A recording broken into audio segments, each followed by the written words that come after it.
On today's episode of Locked On NFL Draft, I am bringing you an OTA update on receivers specifically, and a few guys who I think are in very interesting situations here. You got Tyquan Thornton over in New England. I'm going to give some of the backstory I have on New England, some guys that I know from New England, their experiences being there.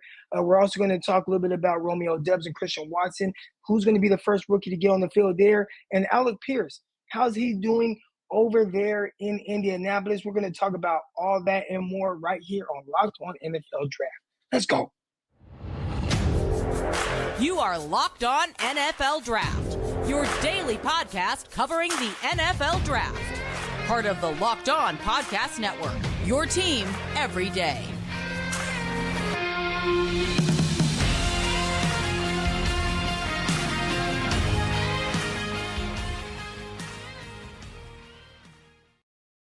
Welcome to another episode of the Locked On NFL Draft Show. I'm your host, former NFL and AFL defensive back, Eric Crocker, and today we're going to get into some of these receivers and some things that kind of stick out. Who's going to get on the field, who's not going to get on the field, and we're starting with the young receiver, Tyquan Thornton, the speedster out of Baylor. How is he doing in OTAs, or is there any news coming out about him?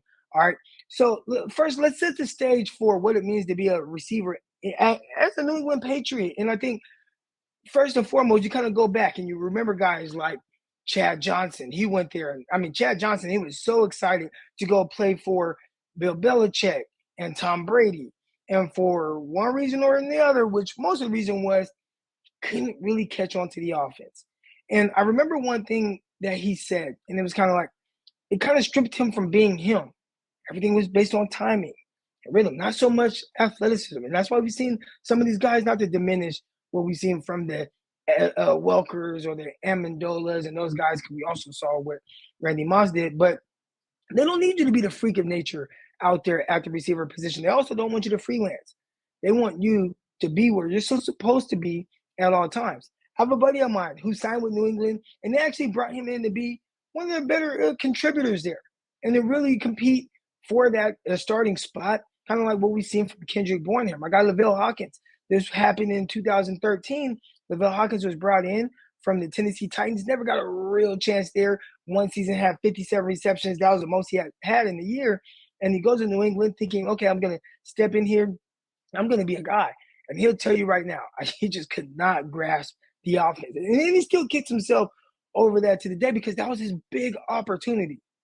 Well, you have a guy like Tyquan Thornton coming in out of Baylor, and we know the speed that he possesses. We're talking about a guy who was the fastest receiver at the combine over this past combine season, and he blazed the track. And I'll tell you what, one thing watching the young receiver, Tyquan Thornton at Baylor, his speed consistently showed up. This was not something where it was hit and miss. It was not something that came and goes. It was like, this guy is fast. And you've also seen guys who, they run fast 40 times, but man, they just don't play to that speed. Well, he played every bit of 4.28 or whatever it was he ran at the combine. So we're talking about guys who are blazers, all right? And you wanted to kind of punch him in right away, plug him into that lineup and say, you know what? He's that missing element to the offense. Who's the field stretcher over there with the New England Patriots? All right, so let's talk about some of the receivers that they do have. Kendrick Bourne, Devontae Parker, Jacoby Myers, who I believe Jacoby Myers still hasn't scored a touchdown in the NFL. It's like one of the crazier stats. I fact check that. And then Nelson Aguilar. Those are legit veterans who have been productive. Now I'd say on the high end of what he could be, probably Devontae Parker, and we'll see if they're able to get the most out of him. But he's been a legit receiver in the league, and I think people continue to kind of wait for him to kind of turn that corner there, but hasn't quite happened to that extent as most people thought when he was a first-round pick. Or Kendrick Bourne, coming over from the San Francisco 49ers, and he was more of a chain mover type guy, but we saw a few explosive plays last season. Still not the guy that's going to really threaten defenses over the top with his pure speed. Jacoby Myers, more of a slot guy, get in and out of his breaks quick, definitely creates chunk plays, but still not that speedster, that not to the extent of Tyquan Thornton. Or then you have Nelson Aguilar, who can't win over the top, but we've seen a little bit of inconsistencies in this game. Had a really good year with the Raiders that landed him a nice little payday. But again, they're still looking for more, and obviously that's not including the two tight ends that they have, Hunter Henry and Mr. Smith. So Tyquan Thornton, he has a really good opportunity to come in and be that guy that really stretches the field, that guy that really pulls defenses. But right now, the reports out of OTAs is kind of been non-existent. Now, maybe he's still trying to grasp the offense. We know how difficult it could be, but I wonder if they can, just kind of figure out an area where he can work into where it's like, you know what, we know that the overall offense could be difficult. So let's just have you do this one thing. All right. Talk about a guy that I kind of compared that to the San Francisco 49ers, who they drafted, Danny Gray out of SMU. Right now, one thing that they did immediately with Danny Gray was say, you know what, we're going to have you be a field stretcher, right? We want to utilize that speed, and we want you to pull defenders. Now, if you don't pull defenders, then, yeah, we can hit over the top. Got a young quarterback with a big arm, throw that deep ball. And, a guy like Mac Jones. Mac Jones he doesn't have like an explosive arm, but he throws a pretty deep ball. He can't stretch the field if he has that speedster. And we saw him do that at Alabama. Obviously at Alabama, you have a plethora of weapons, guys that definitely can catch the ball vertically down the field. And I think you're getting that with Tyquan Thornton. Now, is he an overall receiver to the extent of what Mac Jones had at Alabama with guys like John Mechie, with guys like Judy when he had him and Ruggs, or I'm missing one receiver there, Devonte Smith, excuse me. So, he showed time and time again, a few games with Ruggs and Judy, but an entire season with Mechie and Smith, what he can do pushing the ball down the field. You give him a guy like Tyquan Thornton, and you let him really open up things. I think it'd be a lot different in offense than what we've seen. Now, I think the million-dollar question is, who the heck in New England is calling the plays? Is it going to be Bill Belichick? We've heard of him having Joe Judge, who is a special teams coordinator before being the head coach with the New York Giants. But again, that's not a guy that has called plays before on offense, at least not to my knowledge. So who's going to be the play caller?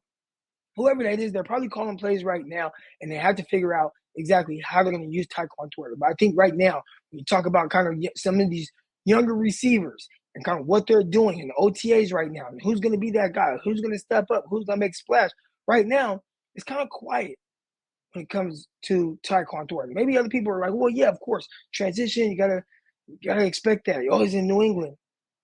Does New England make it a little too difficult for a guy like him? That's one thing I'm going to continue to keep an eye on. You got to crack that lineup. Again, you got receivers, Kendrick Bourne, Devontae Parker, Jacoby Myers, Nelson Aguilar. You got two tight ends. Where does Tyquan Thornton fit in that scenario? You draft him second round. I'd assume that's a guy that you want to get on the field right now. Guys, I've kind of struggled a little bit to get on the field right away with the New England Patriots. N'Keal Harry, he was a first-round pick.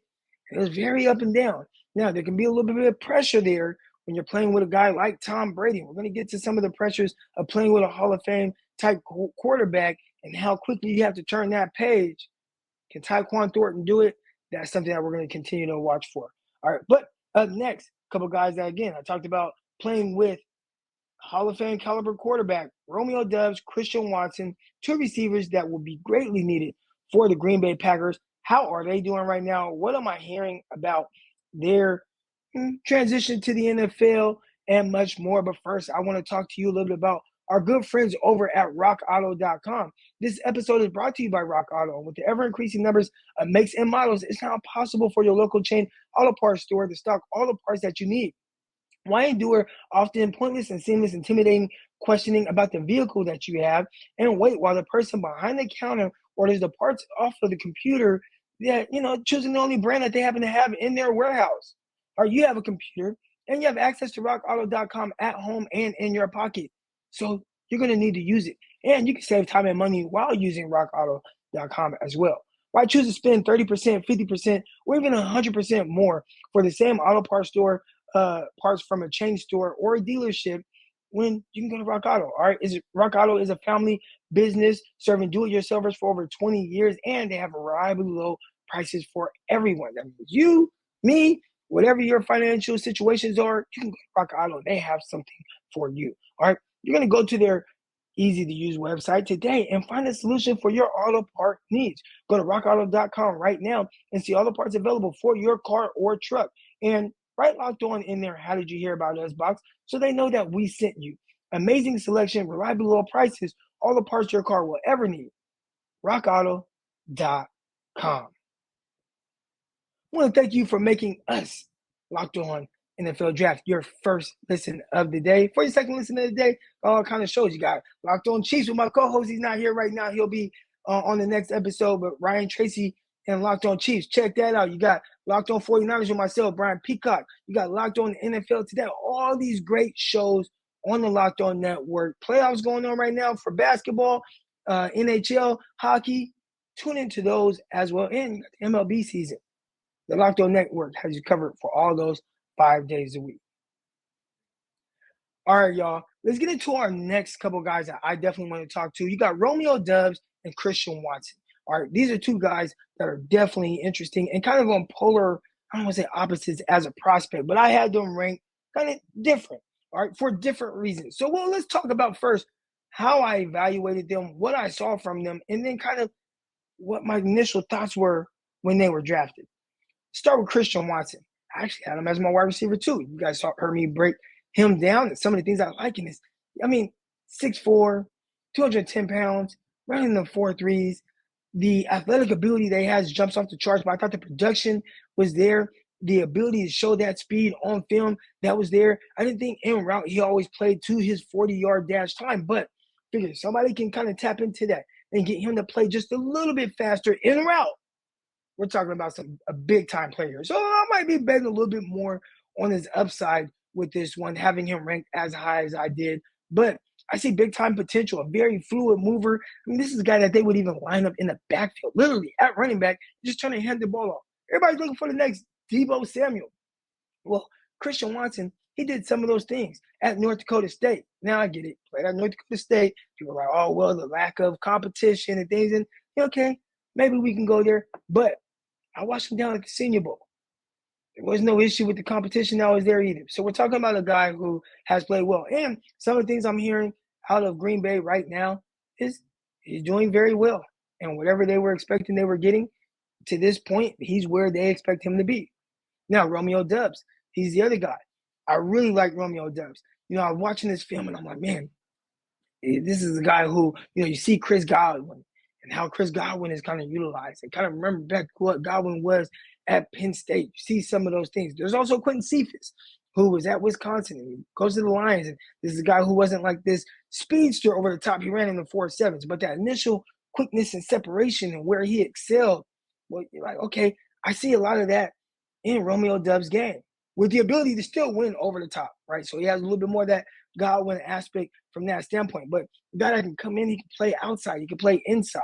He's a terrific hands catcher, vertical pushing guy. I just thought his game was very complete. I thought it translated to the NFL extremely well. All right. So I say all that to say, how do these guys fit in with Green Bay and what Green Bay going to expect from these guys? Well, I'll say this, all right, right away, okay. Start with Christian Watson. When you see him drafted in the second round, it's like, oh, finally, Green Bay, they got the guy. They got the guy that they've been waiting on. They've been wanting the first-round receiver. They didn't get one, but they got a second-round receiver. Guy I believe they had to move up for to get. And we're talking about really high upside in the ability. There are some things I felt like he needed to work on. Is he quite there yet? And if he's not, how patient will Aaron Rodgers be with the young receiver? That's the big thing here. Aaron Rodgers, we're talking about a guy, I know he just signed an extension, but I don't think he has a whole lot of time left in the NFL. Maybe 3 years, right? Let's say he has 3 years where he's playing at an elite level. Is he going to want to take 2 to 3 years for a young receiver that needs some refinement a little bit? And maybe he gets it right away. Maybe it happens right away. But is he going to want to wait for that to happen? Or is he going to want it right now? So when Christian Watson was drafted to the Green Bay Packers, I was a little, I don't want to say hesitant, but just a little, we'll see, right? Like, we'll see how it goes. I love the prospect. I love the ability. I don't know if I want to rush the process. In fact, we're talking about Christian Watson and like young ability, a little rawness there, but okay, I see the upside, I see the ability. Say the same thing about his quarterback, Trey Wentz, right? And a lot of people are trying to rush the process with Trey Wentz. Now, a guy that has only played 2 games, well, he sucks. He can't play, can't do this, that, and the other. It's like, wow, we've only seen the guy play 2 games, and thought he was, a little sketchy in one game. And the other game, it was like, oh, okay, play better, heading in the right direction. Nope. A lot of people don't have time for development when they have high expectations for a team. So when you have Christian Watson, and I feel like there's some development that needs to happen here from a route running standpoint. Again, he has the ability. How quickly can he crack into it? I was a little questionable about that, but so far right now, the reports coming out of Green Bay, Wisconsin are that he is doing fine. Now, Romeo Doubs.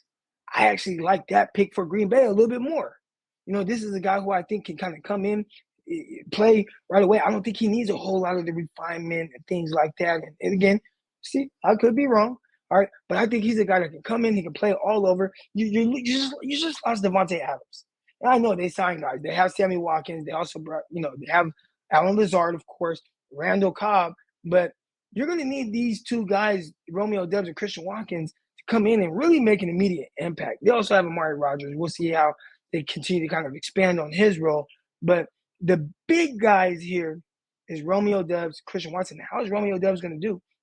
This is a guy that did everything for Nevada Wolfpack.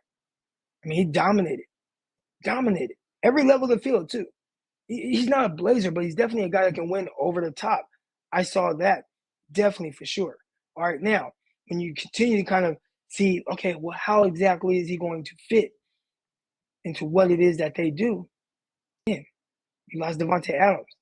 That was a guy that needed a little bit of time to develop, but I think Doubs is kind of really suited to kind of come in right away and be able to kind of fit that mold. Now, I'm not saying, and I don't want anybody to hold my feet to the fire with this one. I'm not saying he's going to be Devonte Adams, but I'm just saying in the sense of having someone who is going to understand how to come in, settle in zones, a little bit, that initial separation is coming right now. He's getting that separation at the line of scrimmage right now. I think he makes himself an easy target for a quarterback. I can see Aaron Rodgers saying, hey, you know what? I like this kid, Romeo Doubs. Where'd y'all find him at? Nevada? Wolfpack? All right. Yeah, I kind of like him. I can see that happening. We're going to continue to keep an eye on that and see how our guy, Aaron Rodgers, likes that as well. But next up, we're going to talk a little bit about Alec Pierce with the Indianapolis Colts. What's going on there? Some of the things that we're hearing. Got an OTA watch going on right now, y'all. Keep it locked right here, Locked On NFL Draft. So Alec Pierce, a lot of reports coming out right now. Man, Alec Pierce, he's killing it. Red zone, he's killing it. And we do have to take things that happen in the OTAs with a grain of salt. But I think for these young guys and just how they're transitioning to the NFL, obviously some guys are hitting the ground running and they're doing extremely well. But I think good news is definitely better than bad news, right? Do you want to hear in the OTAs that, oh man, drafted this guy 2nd round, 3rd round, and he's just not getting it. He's not getting it. He's not grasping it. Oh man, just questionable about where he's at right now. We'll see if he continues to get better. That's not what you want to hear. What you want to hear is what you're hearing about Alec Pierce, who is one of my favorite prospects in this class. A lot of people, you'll see people out there and they'll say, man, like, this is my guy. This is the guy I was standing on the table for. I think Alec Pierce was that guy for me. He's a guy that, again, talk about the versatility, being able to win inside, outside, a guy that's being able to, kind of win over the top. We see his speed that he ran with at the combine, running a 4.41 official time, had the highest vertical jump. So the athleticism is there.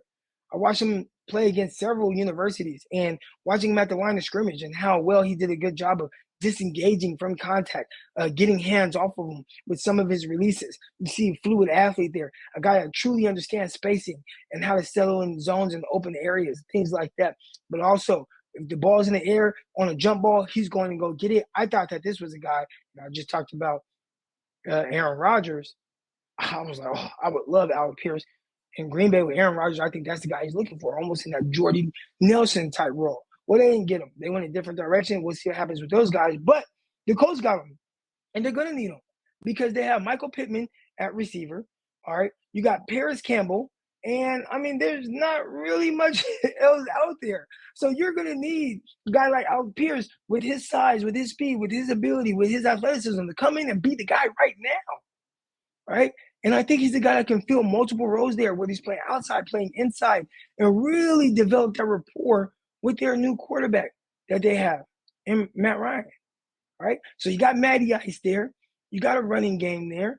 They don't have to lean on the receivers to do everything, but you definitely need more weapons and guys that can threaten the field there. And I think Alec Pierce is a guy that can do that. So then when you hear in OTAs the good news and how well he's doing and some of the things he's doing, like that's very encouraging. That's very encouraging. You know, again, I would much rather hear he's doing well, he's killing it. It's just OTAs. I get it. That's not to say he's going to hit the ground running in the season. All of a sudden, he's going to be a 1,300-yard receiver. But if he can develop that rapport with Matt Ryan now, especially having that type of quarterback who did he play with? I don't know, guy that's going to probably be a first ballot Hall of Famer and Julio Jones. So, you know, it's like he understands what Julio did. And I'm not saying that Alec Pierce is going to be Julio, but just the knowledge that he can feed to these guys. And, hey, these are some of the things that Julio did. This is how he worked. This is how he prepared. This is how he attacked defenses. These are some of the things that we talked about. These are some of the ways that we schemed up against defenses and how we beat them, right? And when everyone knew that Julio was getting the ball, a lot of times it just did not matter. He was still able to be very productive. And how? Why? Well, because of the quarterback. So if Matt Ryan can get that into not just Alec Pierce, who, again, reports right now is he's doing very, very well. If he can do that with Michael Pittman as well, I mean, we're talking about two young, legit receivers that now you can kind of work to build off of. Now, Paris Campbell, we'll see.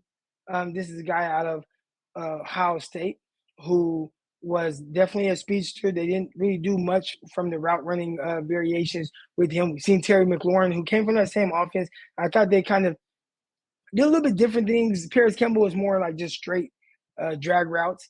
But McLaurin, not too much more from a route running perspective. And we've seen how he has kind of really developed into one of the better young route runners in all of the NFL. Really like what Terry McLaurin has grown into. Paris Campbell, what's it going to be for him? Because it's kind of make it or break it time for him.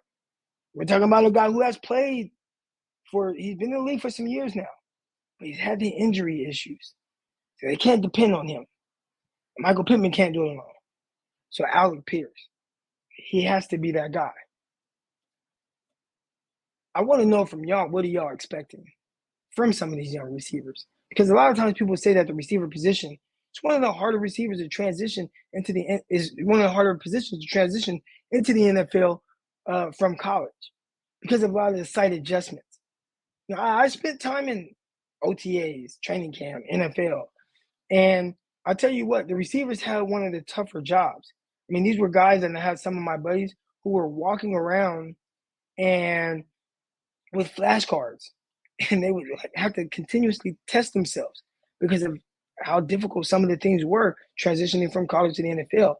A lot of side adjustments. If you see too high pre-snap, what do? What's your landmark for your route? If they roll that down at the snap to a single high, then what? If you now see a bracket, how do you cut your route off? You know, and then you have to see all these things at the snap of the finger while be on the same page and see the same thing as a quarterback. That's why sometimes it takes a little bit longer for receivers, especially if they don't have that mindset right now to come in and really work and hone in on their craft. I don't think they're going to have those issues with Alec Pierce. I think Alec Pierce is going to be just fine. So I'm excited to see what Alec Pierce does, as well as the other receivers that we've talked about. Again, Tyquan Thornton. He's over there in New England. I don't know who's calling the plays, but whoever it is, they have to have a plan for him and a way to bring him along right now. All right. You got Romeo, Doubs, and Christian Watson over in Green Bay. Reports right now, good on both of those guys. Can Romeo, Doubs, and Christian Watson continue to take it to the next level when Aaron Rodgers shows up? Because is Aaron Rodgers at OTAs? I lean towards no. He doesn't take me as a guy that's going to be there right now. Maybe I'm wrong. But when are they going to be able to develop that rapport with him? And then Alec Pierce with Matt Ryan, I think they're going to be just fine as well. That's going to do it for this episode of Locked On NFL Draft Show OTA reports. And I will get into other positions as well. Myself and my co-host Ryan Tracy. You'll catch Ryan Tracy on the next episode with John Harris, who covers the Houston Texans and also has footballtakeover.com. But that's going to do it for this one. I'll see y'all next time. Peace.